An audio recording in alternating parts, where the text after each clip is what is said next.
กินเลยบอกไก่อบหลุมลื่นจะย่างไว้กินมื้อกินเป็ดจานจอนอยู่กินเลยบ่จอยที่เราที่เราบอก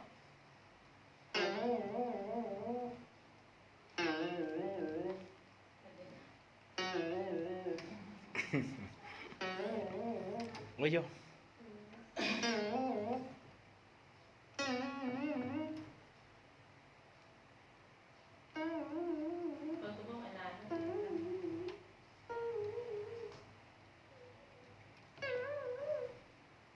แค่ได้อย่างนั้นหรอกลิเบโนอ่ะห้องน้ำในที่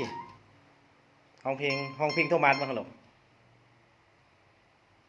ห้องเพลงโทมัส